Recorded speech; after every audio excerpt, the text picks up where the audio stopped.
만국의 족속들아, 영광과 권능을 여호와께 돌릴지어다. 여호와께 돌릴지어다.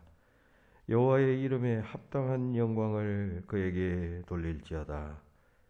예물을 들고 그의 궁정에 들어갈지어다.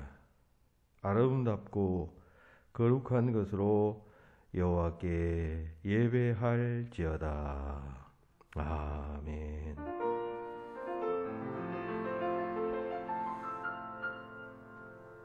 예배와 영광을 받으시기에 합당하신 하나님, 5월을 시작하는 첫째 주일 성전에 나와 예배합니다.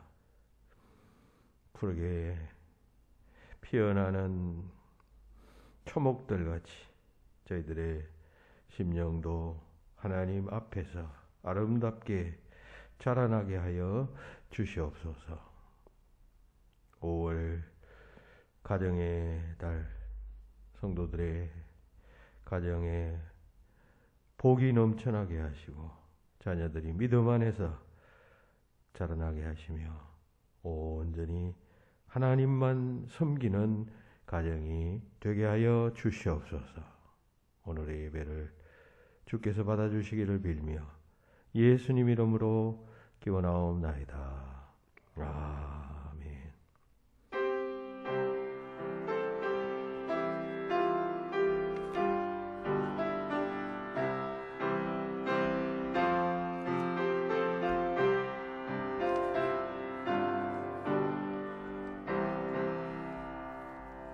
오 하나님 우리의 장요 되시니 내 주님께 귀한 것들입니다.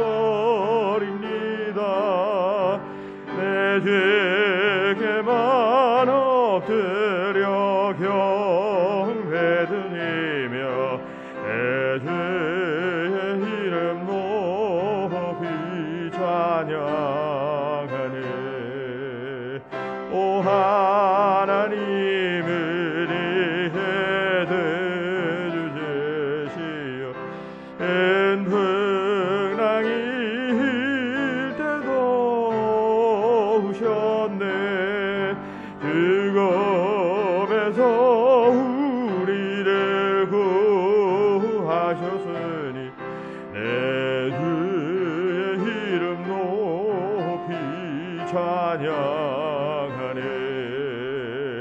주 하나님 이름을 함께 높이며 대주제께 영광을 돌리오리. 그 능력이 우리를 지켜주시니 그 하나님을 높이 찬양하네. 아멘.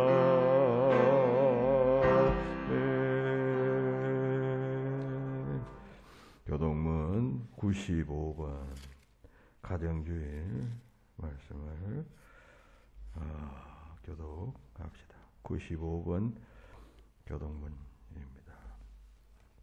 내가 사람의 방언과 천사의 말을 할지라도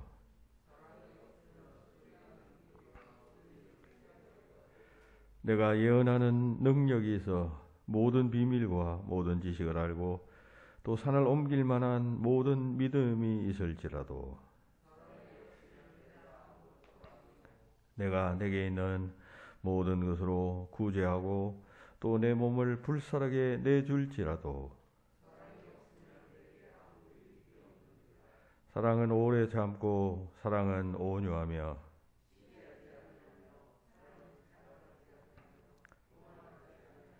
무례히 행하지 아니하며 자기의 유익을 구하지 아니하며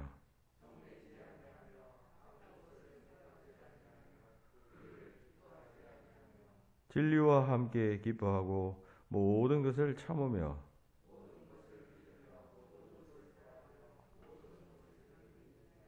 사랑은 언제까지나 떨어지지 아니하되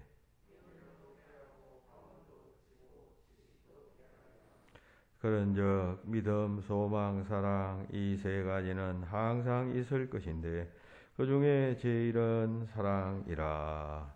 아멘. 다 같이 기도하시겠습니다.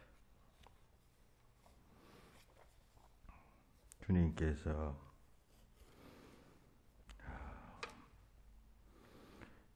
이 땅 위에 가정을 창조하시고 축복하셨습니다. 또 주님께서는 어린아이들을 품에 안으시고 안수하시며 기도하셨습니다. 누구든지 하나님 나라를 이 어린아이들과 같이 받들지 않고는 결단코 들어가지 못한다 말씀하셨습니다. 그러나 저희들은 주님의 그 의지와 뜻들을 잘 알고 있으면서도 복된 가정을 이루지 못하였고 또 가정의 자녀들을 주의 이름으로 바르게 양육하지 못하였음을 고백합니다. 힘이 없는 저들을 무시할 때가 많았고 실족시킬 때도 자주 있었습니다. 우리의 말과 행동에는 어린아이들과 같은 정직함과 순수함이 묻어나지 못할 때가 많았습니다. 이 시간 주의 전에 나와 가정을 창조하신 하나님의 거룩한 뜻과 주님의 말씀을 생각하면서 우리의 오염된 마음을 주님 앞에 고백하오니 우리의 마음을 씻어주시고 이제는 깨끗한 마음으로 하나님 보시기에 인정하시고 합당한 마음으로 살아갈 수 있도록 역사하여 주시옵소서. 늘 자신을 바라보며 또 씻으며 주님 앞에 바르게 서는 자들이 되어 날마다 성화되어져가는 아름다운 저희들의 삶이 되게 하여 주시옵소서. 이 시간 하나님과 나만이 하는 죄를 계속해서 참여합니다.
만일 우리가 우리 죄를 자백하면 그는 미쁘시고 의로우사 우리 죄를 사하시며 우리를 모든 불의에서 깨끗하게 하실 것이요. 아멘. 나는 전능하신 아버지 하나님 천지의 창조주를 믿습니다. 나는 그의 유일하신 아들 우리 주 예수 그리스도를 믿습니다.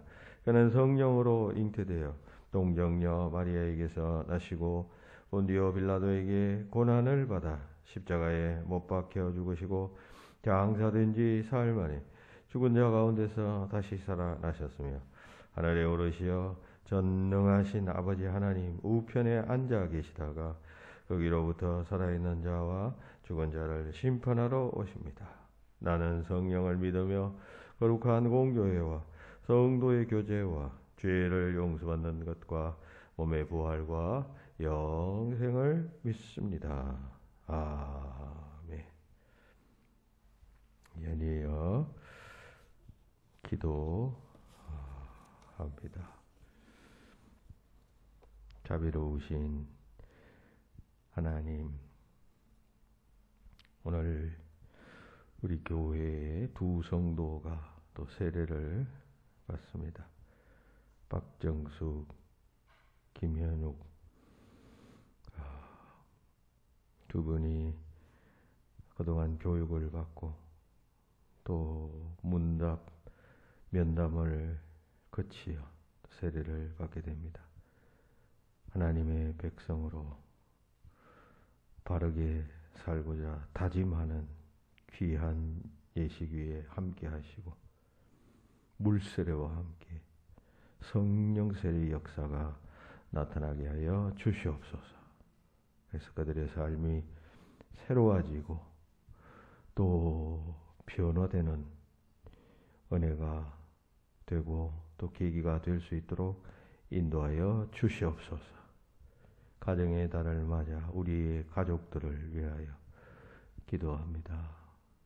모두 건강하게 하시고 상호 좋은 관계를 유지하게 하시며 무엇보다도 하나님을 믿는 신앙 가운데서 일치가 되게 하시며 자라나는 자녀들의 장래를 주께서 책임지시고 내가 세상 끝날까지 너희와 항상 함께 있을 것이다 하신 말씀과 같이 그들의 앞길조차도 함께 하셔서 승리하고 그들을 통하여 영광 받을 수 있도록 인도하여 주시옵소서. 교우들을 위하여 기도합니다. 연약한 자들 많이 있습니다. 병원에 입원해서 치료받고 수술받은 이들도 있고 또 연약한 상태로 조심조심 정량하는 이들도 있으며 문제를 가진 사람들, 마음의 소원을 두고 걱정하며 염려하는 사람들도 있습니다. 하나님 이들에게 올바른 길을 보여주시고 인도하시어 그들의 두려움과 걱정들이 다 사라지게 하시고 변화되고 치유되는 역사가 나타나도록 동행하여 주시옵소서. 이 나라 위에서 기도합니다. 통일, 안보, 방역, 경제, 정치 여러 다방면에서 또 걱정하는 사람들이 많이 있습니다. 하나님께서 지켜주시고 또 이 땅의 많은 백성들이 범죄하지 않게 하시며 하나님의 자비를 힘입기에 부족함이 없는 나라가 되도록 하시어 우리가 부르는 애국가처럼 하나님이 보호하사 온전히 사는 대한민국이 되게 하여 주시옵소서. 차별과 편견이 없는 세상을 위해서 기도합니다. 세상에는 인종 간의 차별이 있고 경멸이 있습니다. 남녀 간에도 그 같은 일들이 일어나는 세상 나라들이 많이 있습니다. 세대 간의 갈등은 역사 이래로 계속되어져 오는 문제들입니다. 이런 문제들에 대한 바른 인식을 가지고 모든 사람들이 함께 어우러져 행복하게 살아가는 세상이 되도록 역사하여 주시고 또 교회가 그 일을 잘 감당하도록 동행하여 주시옵소서. 교회를 위하여 기도합니다. 특별히 교역자들을 붙잡아 주시어 하나님의 말씀을 잘 전파할 수 있도록 동행하여 주시고 직분자들에게 주신 귀한 사명들 잘 감당하여 교회가 든든히 서가도록 동행하시며 또 연로하신 또 어르신들 오랜 시간 동안 주님의 몸된 교회에서 신앙생활 합니다.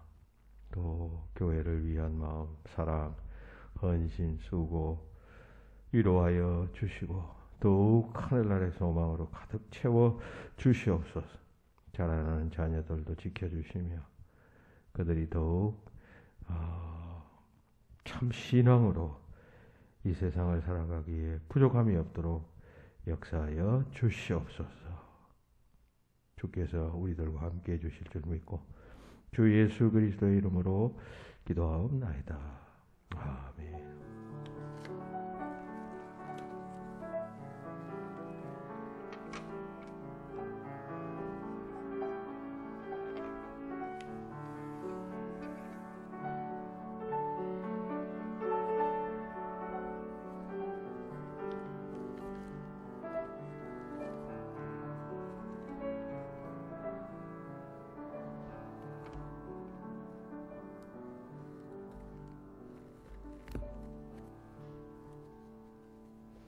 오늘의 말씀은 창세기 9장 18절부터 21절까지 27절까지입니다.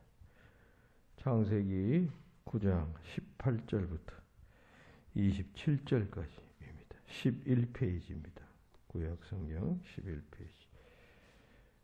이 말씀을 제가 봉독하겠습니다. 18절부터 27절까지입니다. 방주에서 나온 노아의 아들들은 셈과 함과 야벳이며 함은 가나안의 아버지라. 노아의 이 세 아들로부터 사람들이 온 땅에 퍼지니라. 노아가 농사를 시작하여 포도나무를 심었더니 포도주를 마시고 취하여 그 장막 안에서 벌거벗은지라. 가나안의 아버지 함이 그의 아버지의 하체를 보고 밖으로 나가서 그의 두 형제에게 알림해 셈과 야벳이 옷을 가져다가 자기들의 어깨에 메고 뒷걸음 쳐 들어가서 그들의 아버지 하체를 덮었으며 그들이 얼굴을 돌이키고 그들의 아버지 하체를 보지 아니하였더라. 모세가 술이 있게 그의 작은 아들이 자기에게 행한 일을 알고 이르되 가나안은 저주를 받아 그의 형제의 종들의 종이 되기를 원하노라 하고 또 이르되 셈의 하나님 여호와를 찬송하리로다. 가나안은 셈의 종이 되고 하나님이 야벳을 장대하게 하사 셈의 장막에 거하게 하시고 가나안은 그의 종이 되게 하시기를 원하노라 하였더라. 아멘.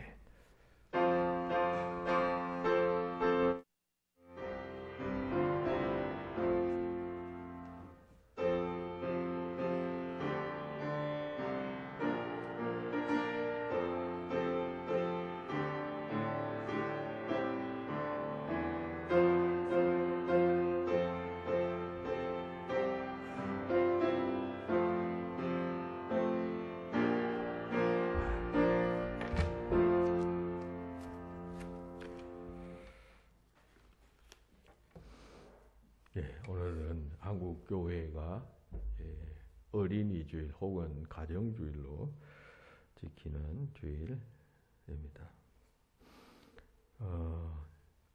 가정주일을 맞아서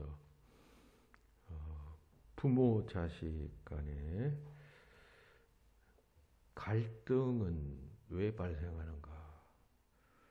또 어떻게 해야 이 갈등을 해결할 수 있을까라고 하는 질문에 대한 대답을 오늘의 말씀을 통해서 찾아보고자 합니다.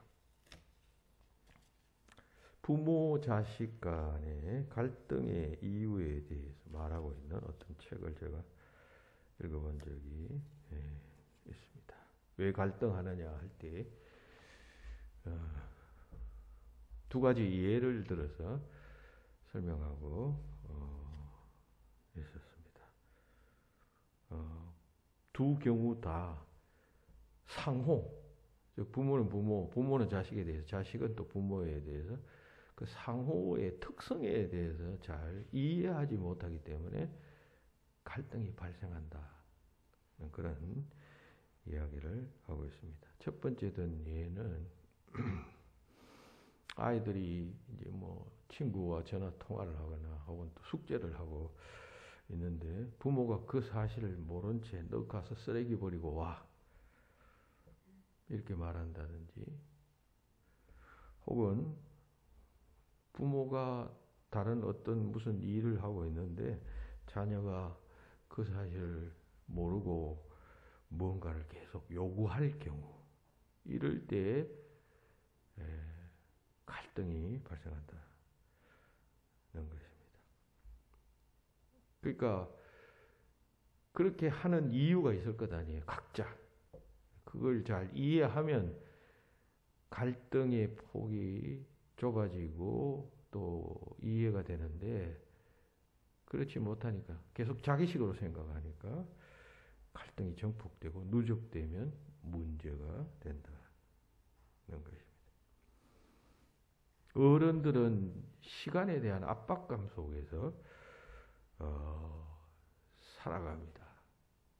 오늘까지, 내일까지 무엇을 납품해라, 무엇을 완수하라, 다 사회에서 이런 식으로 살아가잖아요. 그래서 그 시간대가 언제까지 무엇을 해야만 한다라고 하는 압박감 속에서 매일매일을 살아가는데, 자녀들은 전혀 그런 시간에 대한 압박감을 못 느낍니다.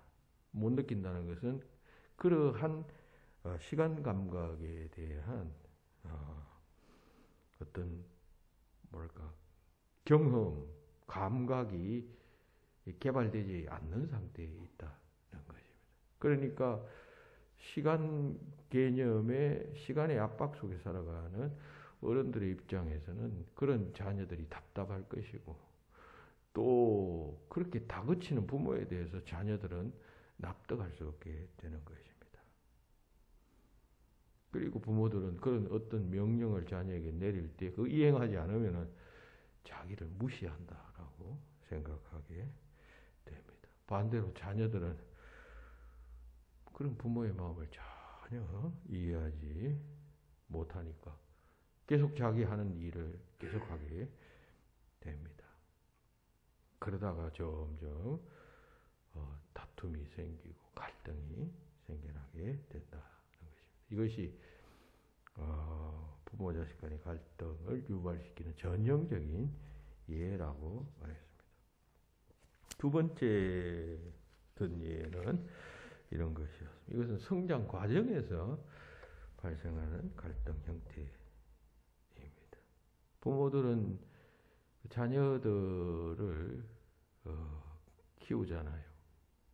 그리고 육아 기간이 어느 정도 끝나게 되었을 때, 끝날 즈음에 아이들은 심한 공격적 반응을 부모에게 나타낸다는 것입니다. 그건 왜 그러냐 할 때, 그러니까 그런 특성이 있음을 잘 알아야 된다는 거예요. 부모도 잘 알아야 되고 아이도 잘 알아야 되겠죠. 그래 갈등이 안 생기겠죠. 그것은 왜냐하면 부모들은 아이들이 어린 시절에는 그 아이를 잘 돌봅니다. 잘 돌봐야 그 아이의 생존율이 높아지게 되는 것이죠. 근데 이제 어느 정도 커가게 되면 그 아이에 대한 투자를 축소시키게 됩니다. 이제 더 이상 그냥 아주 그냥 갓난쟁이 때 그냥 부모가 그냥 먹을 것 그리고 기저귀에 갈아치우는 것 등등 손보지 않으면 안 될 그런 이제 단계가 지나게 되면 이제 어느 정도 내버려 둔다는 것입니다. 그 아이에 대한 투자를 축소한다는 것입니다. 특히 둘째가 생기면 더 그렇죠. 새로 둘째가 생겼으니까 둘째는 이제 첫째는 이제 어느 정도 컸으니까 둘째에 대해서 더 신경을 써야 되잖아요. 그러니까 육아의 후기에 아이가 점점 이제 독립할 수 있는 개체로 성장하여 감에 따라서 그 아이에 대한 투자를 감소하게 되는 것이 일반적인 부모의 그 양육 방법이다는 것입니다. 그러니까 아이의 입장에서는 자기에게 돌아오던 이익이 많이 감소하게 되는 것이죠. 이때 아이는 자기에게 돌아오던 이익이 그 전보다 훨씬 축소되기 때문에, 감소되기 때문에 자꾸 전과 같은 요구를 하게 된다는 것입니다. 자식에게, 부모에게. 왜 전에는 나에게 이렇게 잘 대해줬는데 지금은 이러냐. 이걸 아이가 알기 때문에, 느끼기 때문에 자꾸 예전과 같이 나를 대해주기를 바라게 되고 계속 투자를 요구하게 된다는 것입니다. 이런 과정에서 부모는 자꾸 이렇게 과도한 투자를 하지 않으려고 자꾸 밀쳐내게 되는 것이죠. 그래서 대립과 갈등이 생겨나는데 이것은 죽을 때까지 성인이 되고 자녀가 성인이 되고 죽을 때까지 부모가 죽을 때까지 계속되기도 합니다. 그래서 유산 다툼 같은 것은 그래서 생기는 것이죠. 형제들이 많이 있을 때 내가 더 받기 위해서 내가 욕심을 가지고 내가 받아야 하는데 이런 심리들은 다 이러한 성장 과정에서 발달하는 갈등 형태이다. 그런 것입니다. 자, 그럼 이러한 갈등을 극복하는 출발점은 무엇이냐 할 때 부모나 자식 상호 간에는 이러한 parent offspring conflict라고 그러죠. 그러니까 어버이 자식 갈등이라고 하는 그런 학문적 용어가 있어요. 그것이 존재한다라고 하는 사실을 잘 알아야 합니다. 그걸 잘 모르면 원인을 모르기 때문에 평생 싸우는 것이, 평생 갈등하는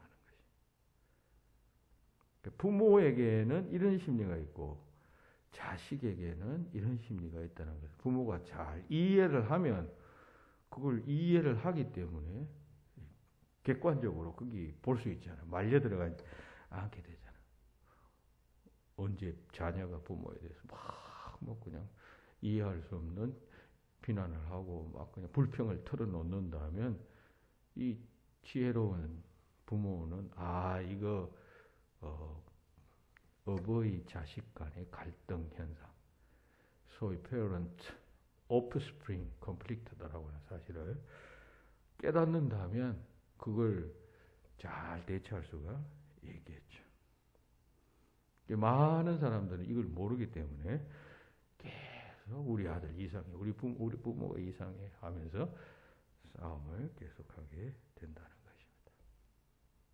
자, 이런 이야기를 먼저 하면서 오늘 성경에 보면 이 어버이 자식 간의 갈등을 보여주는 한 기사가 나타나고 있습니다. 그것은 바로 노아의 가정에서 일어난 일이었는데 노아의 세 아들 중에 둘째인 함이라는 자와 노아 사이에 적지 않은 갈등이 있었음을 유추하는 내용의 말씀이 오늘 본문의 말씀입니다. 자, 그런데 이 두 쪽에서는 다 그 실수와 잘못을 다 찾아낼 수가 있습니다. 노아는 매우 의로운 자였지만 그러나 우리가 추정컨대 이 말씀을 통해서 노아 쪽에서도 문제가 있었고 그 아들인 함 쪽에서도 문제가 있었다라고 하는 사실을 알 수 있게 됩니다. 자, 그렇다면 그렇게 전제한다 할 때 노아의 문제는 무엇이었고 또 그 아들 함의 문제는 무엇이었을까? 그것은 오늘날 가정생활을 하고 있는 우리들에게도 생기는 말씀일 수가 있겠습니다. 자, 이 가정에서 발생한 것으로 유추되어지는 갈등에서 두 쪽의 문제는 무엇이었을까? 즉 아버지 쪽의 문제, 부모 쪽의 문제는 무엇이었고 또 자식 쪽에서의 문제는 무엇이었는가를 생각하면서 교훈을 찾아보고자 합니다. 첫째, 노아의 문제입니다. 노아의 문제는 한마디로 그 아들을 막 저주해 버렸다라고 하는 사실이겠습니다. 본문에서 보듯이 노아가 이제 포도주를 만들어서 농사해서 이제 아주 추수를 했습니다. 그리고 그걸 포도주를 만들어서 마시고는 술이 취하다 보니까 뭐 덥지 않겠어요. 그러니까 뭐 우통 벗다가 그냥 다 벗어버렸어요. 그걸 아들 함이 보았던 것입니다.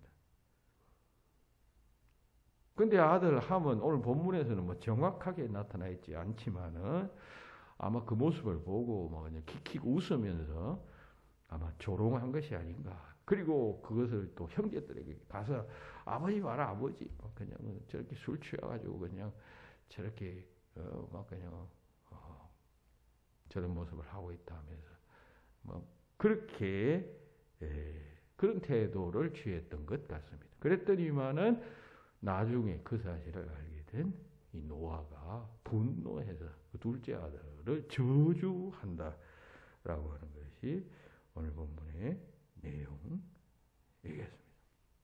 자, 그런데 이러한 함의 이 같은 행동은 뭐 돌발적인 행동이라기보다 오히려 그동안 아버지와의 관계에서 어떤 축적된 감정의 표출로도 우리는 이해할 수가 있겠습니다. 그죠? 관계가 안 좋았으면 아버지가 밉지 않겠어요. 그러니까 미운 모습이 그냥 저렇게 나타나니까 그걸 갖다 형제들에게 떠벌렸다라고 우리가 상상할 수 있단 말이죠. 추정할 수 있단 말이죠. 그래서 이 사실을 안 노아는 술이 깬 다음에 그 함의 넷째 아들이 가나안입니다. 가나안은 전통적으로 이스라엘의 적이죠. 그런데 함의 넷째 아들이 가나안의 조상이 됩니다. 그 가나안을 저주한다라고 하는 것이 오늘 본문의 말씀인데 노아의 그 같은 저주가 노아의 어떤 문제 아닐까. 다시 말해서 아버지 된 자가 아들이 잘못했을 때 그 아들을 향해서 노아가 퍼붓은 저주와 같은 그러한 행동이 문제가 된다라고 하는 것입니다. 여러분 생각해 보세요. 아무리 분노한다 할지라도 어떻게 자기 손자를 향해서 저주할 수가 있겠습니까? 그래서 오늘날의 시각으로서는 이해될 수 없는 그런 일이었습니다. 물론 함이 잘못했었죠. 하지만 그 잘못의 실마리를 제공한 사람은 노아 아니에요. 그랬다면 노아는 자기 자신을 먼저 돌아보아야 했죠. 그런데 자기 자신은 돌아보지 않고 손자를 향해서 저주를 퍼부었다는 것입니다. 아버지의 권위로. 이게 노아의 문제였다는 것입니다. 다시 말해서 저주를 퍼부었다는 것은 아버지가 가진 권위를 잘못 사용했다. 라고 하는 이야기입니다. 아버지는 다 권위가 있죠. 자식에 대해서. 그런데 그 권위를 잘 사용해야 되는데 이건 잘못 사용하고 이 경우는 매우 잘못 사용하고 있는 경우다는 것입니다.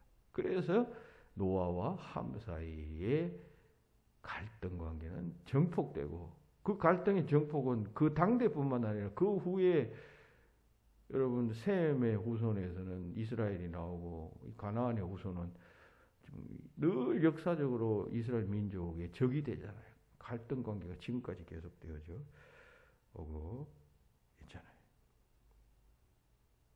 그것은 이 같은 노아의 저주에서부터 출발한 것이라고 해도 틀린 말이 아닐 것입니다.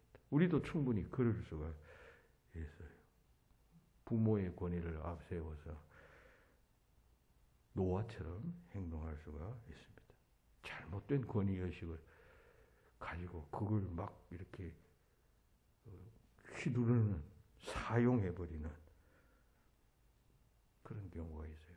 자녀를 막 욕하고 비난하고 심하게 저주까지 하는 이런 행동을 노하는 범했는데 그것이 그 가정을 파괴하는 중요한 요인이 되었고 갈등을 일으키는 요인이 되었습니다. 물론 노아가 그렇게 저주를 퍼부었던 것은 나름대로 이유가 있었을 것입니다.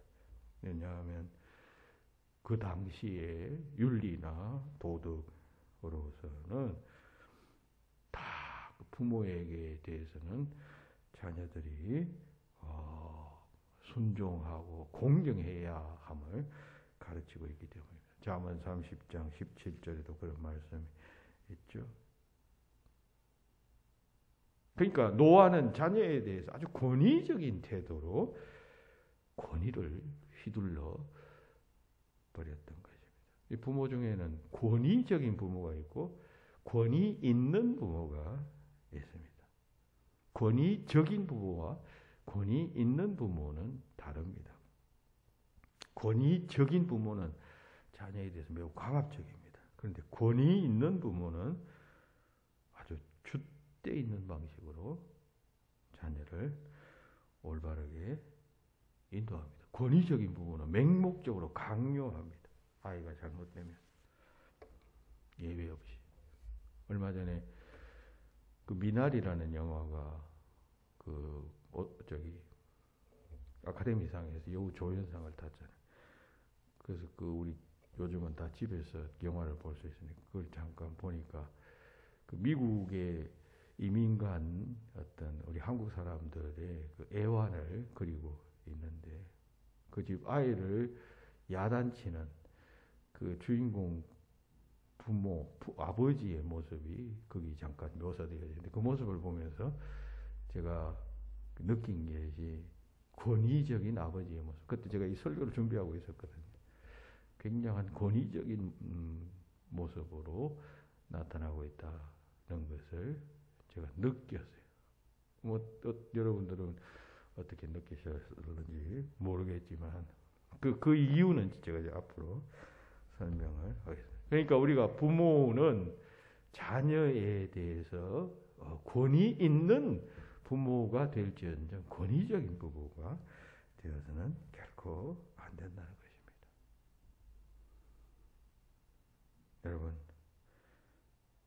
권위 있는 부모가 존경을 받습니다. 그리고 자녀들이 순종합니다. 그런데 권위적인 부모는 에 대해서는 반항합니다. 절대로 따르지 않습니다. 미국의 유명한 아동발달 전문가인 다이애나 바움린드라고 하는 사람은 부모의 자녀에 대한 양육 태도를 4가지로 분류를 했어요. 그 첫째가 허용적인 양육 태도, 둘째는 민주적인 양육 태도, 셋째는 독재적인 양육 태도, 넷째는 무관심한 양육 태도라고 했습니다.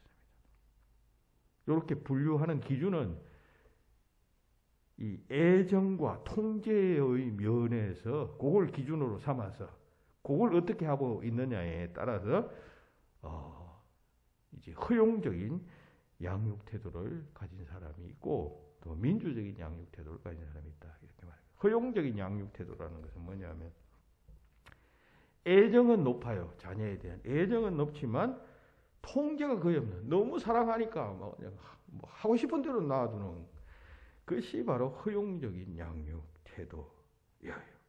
그래서 자녀를 막 과보고하고 잘한다 그러고 공공의 자리에 가서도 막 시끄럽게 떠들고 장난쳐도 내 아들이니까 내 자식이니까 그냥 졸졸졸 따라다니면서 그래 네가 기죽지 말고 네 마음대로 해. 이런 태도가 허용적인 양육 태도입니다. 민주적인 양육 태도는 애정과 통제가 아주 모두 높은 상태. 사랑하지만 또 하지 말아야 할 것은 딱 하지 말게 하는 그게 통제거든요. 그게 잘 높은 상태다는 것입니다. 그리고 이것은 가장 적절한 부모의 자녀 양육 태도라고 말합니다. 셋째, 독재적인 양육 태도가 있어요. 이것은 애정은 낮지만 통제는 아주 높은 양육 태도. 이것은 주로 처벌을 많이 사용하는 부모의 엄격한 부모에게서 많이 보이는 양육 태도입니다. 그러니까 이러한 부모에게서부터 자란 자녀들은 늘 규칙을 위해서 행동하게 됩니다. 그리고 어떤 결정을 내려야 할 순간에도 남의 행동과 선택을 따라가는 경우가 많아요. 스스로 무엇인가를 결정 내리지 못합니다. 이렇게 통제를 받아와. 아이는 야 이렇게 하면 이렇게 된다. 이건 이래야 된다. 아버지는 이런 걸 원한다 하니까 그 어떤 원칙이 세워지잖아요. 그 규칙을 준수하는 아이는 되는데 스스로 문제 상황에 봉착했을 때 어떻게 해야 될지를 결정을 못 내리는. 그래서 다른 사람이 어떻게 하는가 보고 대세 따라가는 것이죠. 그런 아이로 성장한다는 것입니다. 네 번째, 무관심한 양육 태도는 애정과 통제가 모두 낮은 경우입니다. 그러니까 이건 뭐 사랑도 없고 네 마음대로 해라. 어떤 관심도 보이지 않고 어떤 훈육도 하지 않는 형태의 양육 방식이겠습니다. 가장 적절한 방법은 민주적인 양육 태도이다라고 그렇게 말합니다.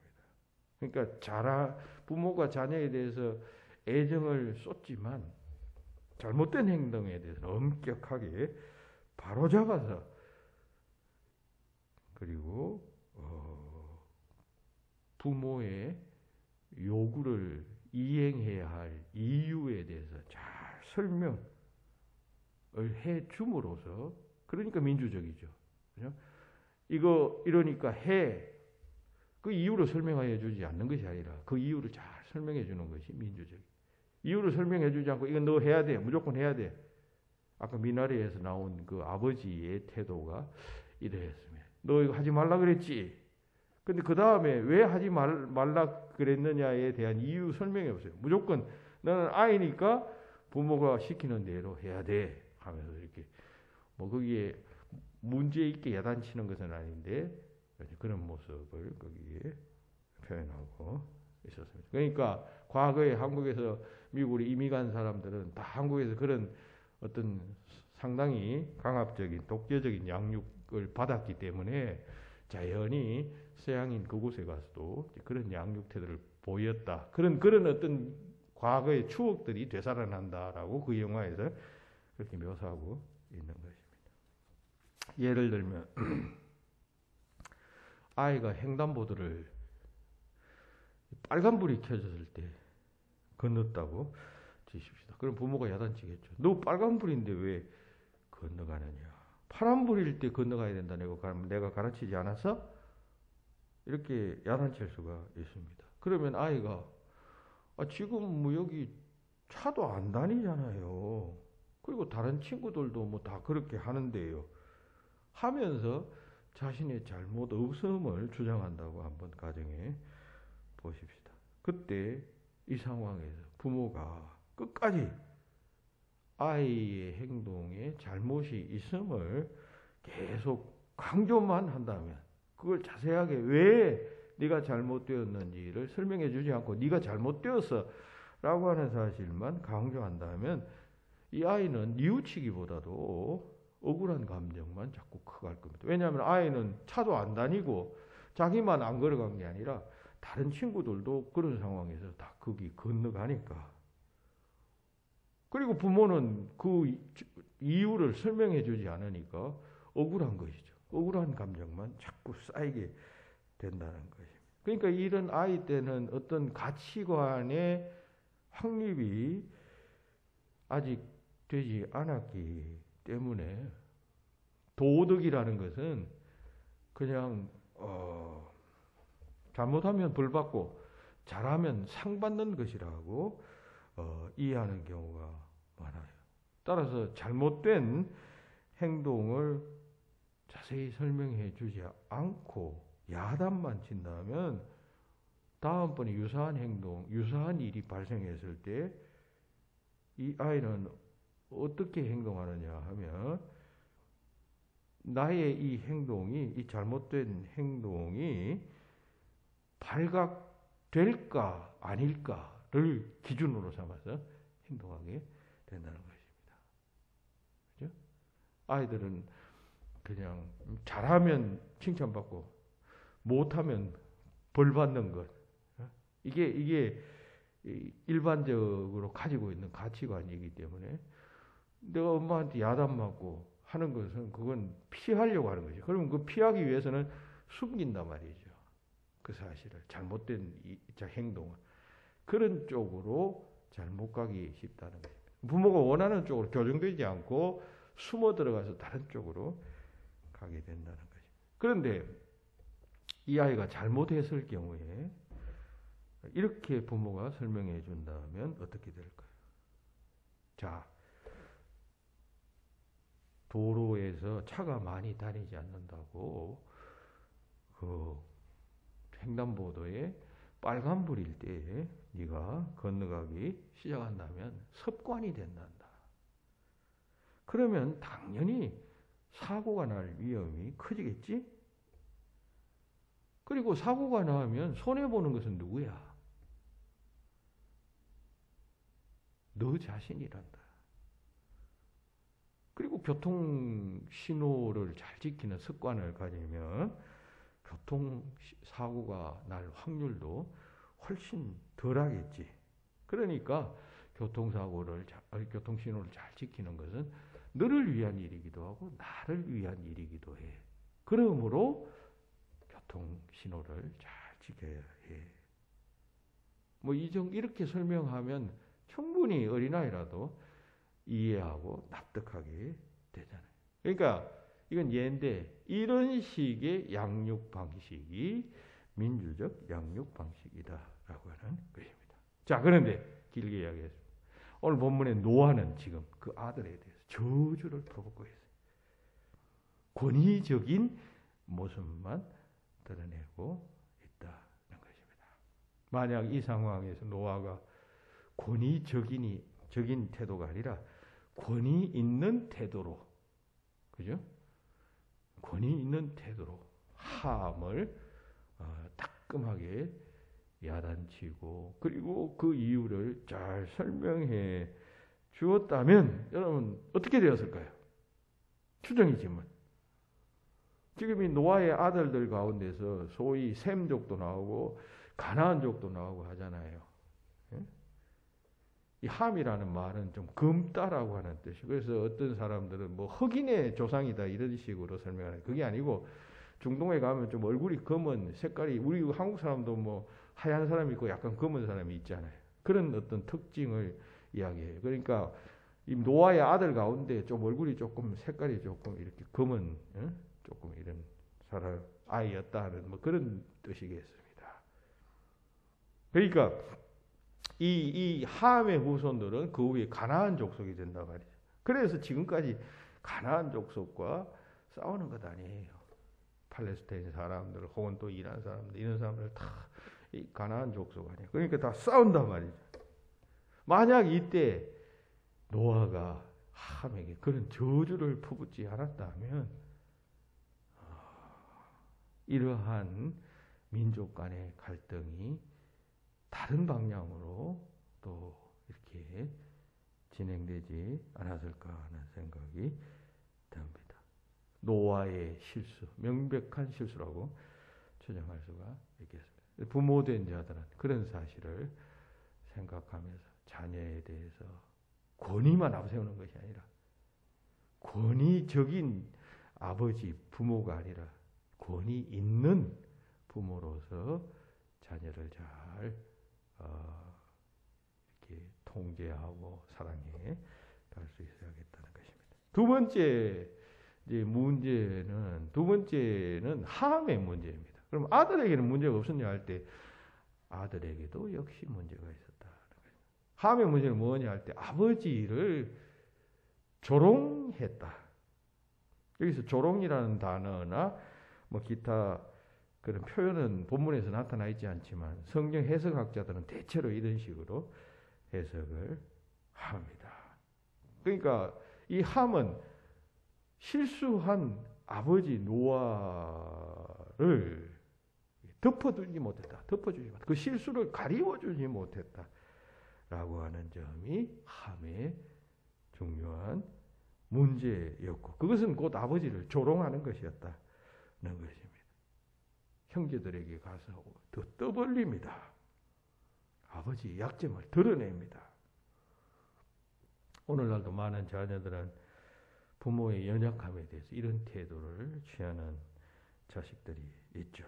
부모가 자기 마음에 들지 않는다고, 속상한다고, 친구에게 말하고, 형제에게 가서 막 가감없이 그냥 막 이야기를 하고 하는데 이래서는 절대로 안 됩니다. 성인이 되면 알게 되는 많은 것 중에 하나가 부모가 항상 옳지는 않다. 부모가 완전하지는 않다. 라고 하는 사실입니다.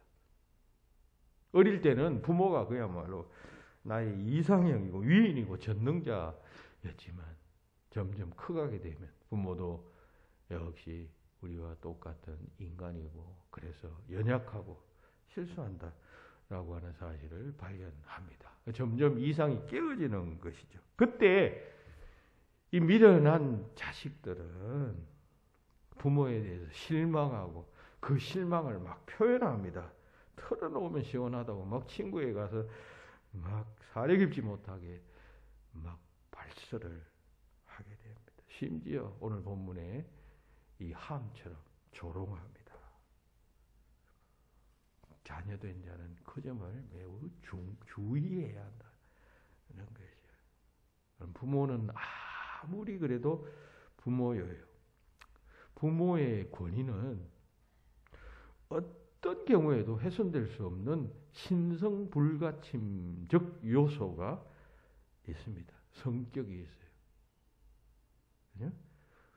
부모는 훌륭해서 권위가 있는 것이 아니고 부모이기 때문에 권위가 있는 것입니다. 그건 하나님께서 부여하신 권위이거든요. 그러니까 자녀된 자는 이 사실을 잘 알아야 해요.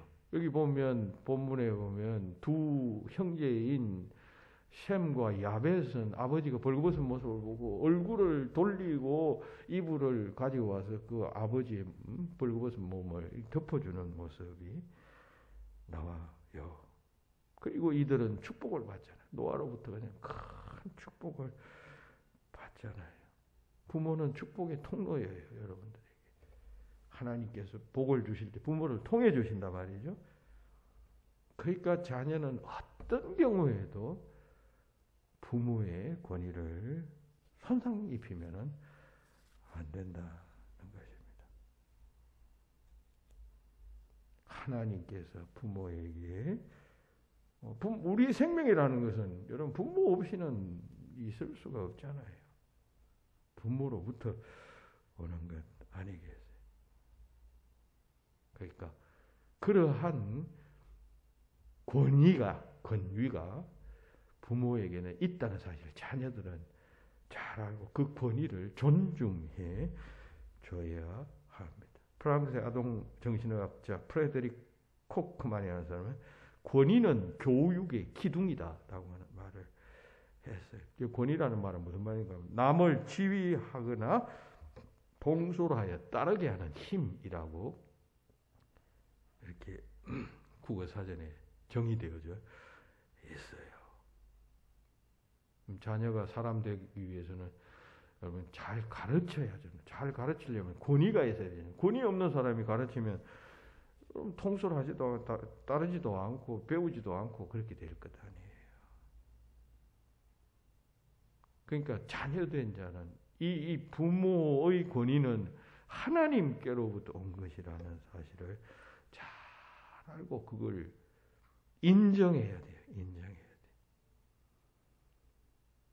이게 크리스찬 자녀된 자들이 반드시 명심해야 할 바입니다. 로마서 13장 1절로 2절은 말씀하죠. 각 사람은 위에 있는 권위에 복종하라. 권세는 하나님께로부터 나지 않음이 없나니 모든 권세는 다 하나님이 정하신 바라. 그러므로 권세를 거스리는 자는 하나님의 명을 거스리니 거스리는 자들은 심판을 자지하라. 우리는 이 말씀을 무슨 국가의 권력, 국가의 권위에 대한 말씀으로만 이해하는데 그렇지 않아요.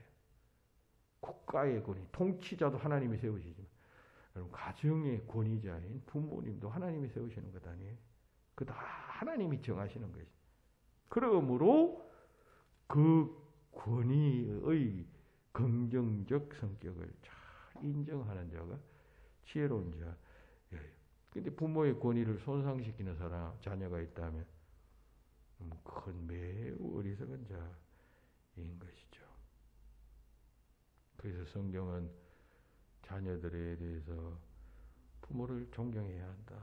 내 부모를 공경하라. 너의 낳은 어머니를 기쁘게 하라. 지혜로운 이들은 아비를 즐겁게 해도 미련한 자는 아이를 업신여긴다. 어미를 업신여긴다. 이런 말씀들이 있잖아요.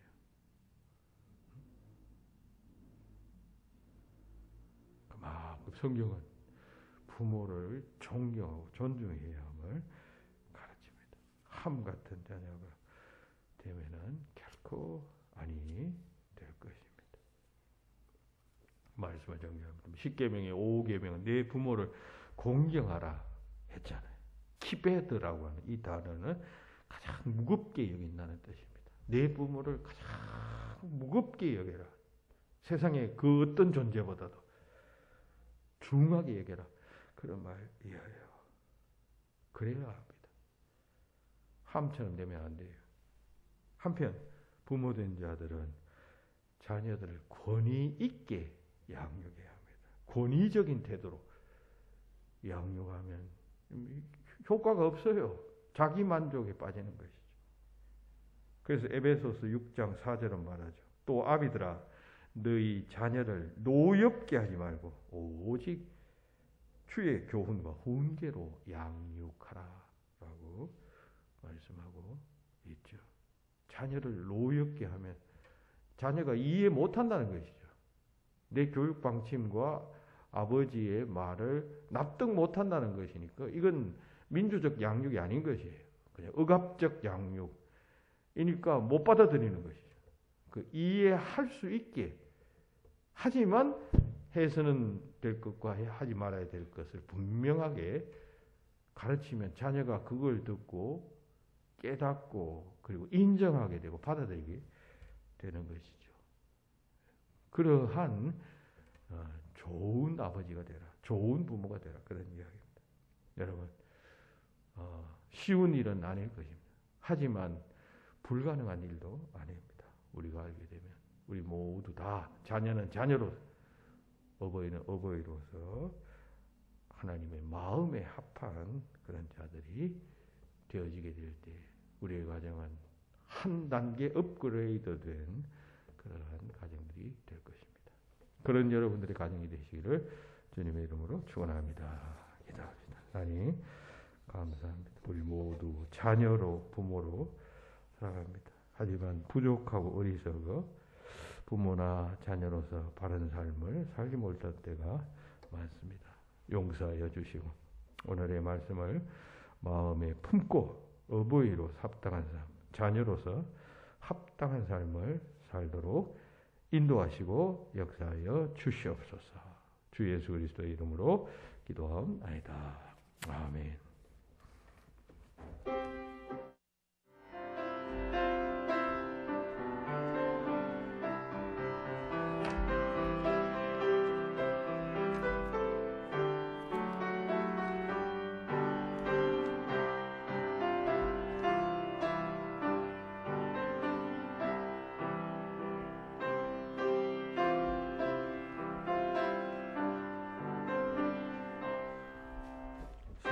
사철고 바람 불고 하나님 아버지 오셔서니 믿음의 반석도 던전하다 우리 집 저고운 동산이라 동방아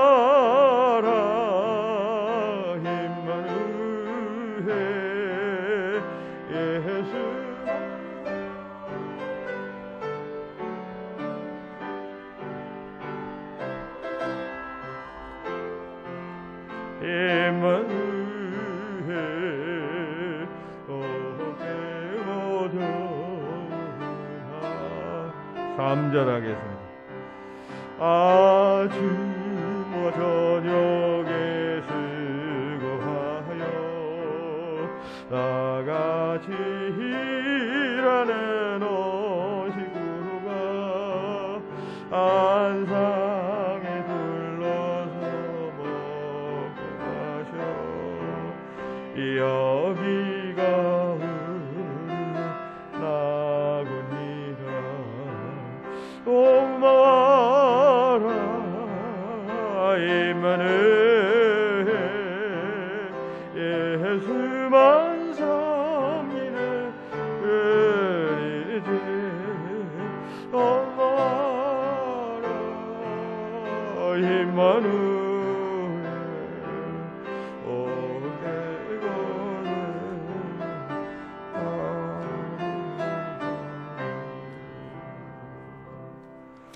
감사헌금 가정을 주시고 자녀 주신 감사합니다. 최재희 원사님 동력헌금 항상 감사합니다 하셨네요. 최재희 원사님. 그리고 11조 헌금 우리 임명옥 집사님 드리셨습니다. 기도하십시다. 하나님 은혜를 진실로 감사합니다.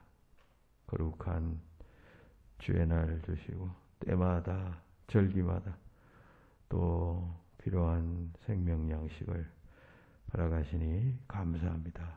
예배할 때마다 은혜와 주님의 사랑과 또 그 크신 능력을 깨닫고 응답하는 저희들의 삶이 되게 하여 주시옵소서.